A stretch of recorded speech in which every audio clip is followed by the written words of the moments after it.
नमस्ते दोस्तों, मैं हूं पंकज चौधरी और आप देख रहे हैं क्लास 11 केमिस्ट्री के टॉप 10 ऑब्जेक्टिव क्वेश्चन जो एग्ज़ाम के लिए बहुत ही इम्पोर्टेंट है।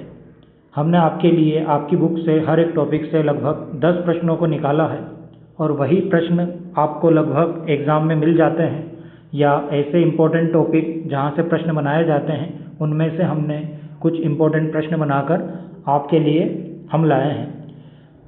तो चलिए शुरू करते हैं।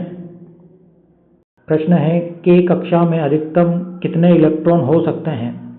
तो हम आपको बता दें कि जो के कक्षा होती है बोहर के अनुसार जो पहला कोश होता है उसमें अधिकतम इलेक्ट्रॉन जो आ सकते हैं वो केवल 2 आ सकते हैं। तो पहला ऑप्शन इसका सही होगा। अगला प्रश्न देखते हैं, एल कक्षा में अधिकतम कितने इलेक्ट्रॉन आ सकते हैं। तो इलेक्ट्रॉन की जो संख्या है हम वो निकालते हैं, एक फॉर्मूला होता है 2n²। इससे हम इलेक्ट्रॉनों की संख्या ज्ञात कर सकते हैं। तो एल के लिए हम मान रखते हैं n का 2, तो 2 की घात 2। तो यहाँ पर 4 दूनी 2 दूना 4, 4 दूनी 8। तो सही ऑप्शन होगा 8। एल कक्षा में जो अधिकतम इलेक्ट्रॉन है वो 8 आ सकते हैं। और यदि आपने प्रीवियस वीडियो नहीं देखे हैं तो लगभग 3 वीडियो हम डाल चुके हैं परमाणु संरचना से संबंधित, वो आप देख सकते हैं। अगला प्रश्न है, एम कक्षा में अधिकतम कितने इलेक्ट्रॉन हो सकते हैं। तो एम का मान जो होता है यदि हम एन में ज्ञात करें तो इसके लिए 3 होता है। तो 3 3 9 9 दूनी 18। तो यहाँ पर जो ऑप्शन होगा वो सी ऑप्शन सही होगा। अगला प्रश्न देखते हैं, एन कक्षा में अधिकतम कितने इलेक्ट्रॉन आ सकते हैं। तो अभी हमने देखा है कि के, एल, एम और एन बराबर जो संख्या होती है मुख्य क्वांटम संख्या वो 4 होती है। तो एन की जगह जब हम 4 रखेंगे और इसके ऊपर पावर लगाएंगे 4 की घात 2, तो 4 चौक 16 और 2 का इसमें इंटू करेंगे तो टोटल 32 आएगा। तो सही ऑप्शन होगा 32। अगला प्रश्न देखते हैं,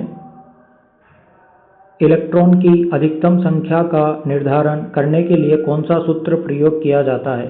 तो अभी हमने देखा है 2n²।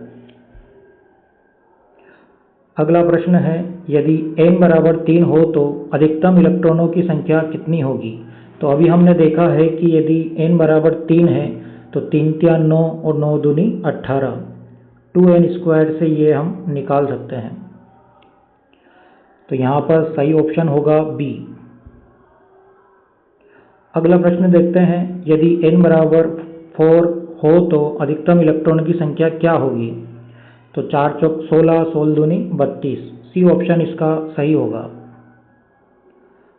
अगला प्रश्न देखते हैं हम, के, एल, एम, एन कक्षाओं में इलेक्ट्रॉनों की संख्या कितनी होगी। तो अभी हमने देखा है के में 2 होते हैं इलेक्ट्रॉन, एल में 8, एम में 18 और एन में 32। तो इसका सही ऑप्शन होगा बी। अगला प्रश्न है, किसी कक्षा का मुख्य क्वांटम संख्या n बराबर 2 है तो यह कौन सी कक्षा होगी। तो 2 के लिए हम के, एल, पहला जो यदि n बराबर 1 होता है तो उसके लिए के कक्षा होती है, जबकि n बराबर 2 के लिए l कक्षा होती है। तो बी बराबर जो ऑप्शन होगा इसका बी होगा। अगला प्रश्न है, यदि किसी परमाणु में 18 इलेक्ट्रॉन हो तो उसकी आखिरी भरी हुई कक्षा कौन सी होगी। तो अभी हमने देखा है कि जब हम यहाँ पर 3 का स्क्वायर करते हैं तो 3 3 9 और 9 दूनी 18। तो यहाँ n का मान यदि 3 होता है तो 18 इलेक्ट्रॉन आ सकते हैं। और n का मान 3 किसके लिए होता है। तो k के लिए 1 होता है, के, एल के लिए 2 होता है और के, एल, एम के लिए 3 होता है। तो यहाँ पर जो सही ऑप्शन होगा वो होगा बी।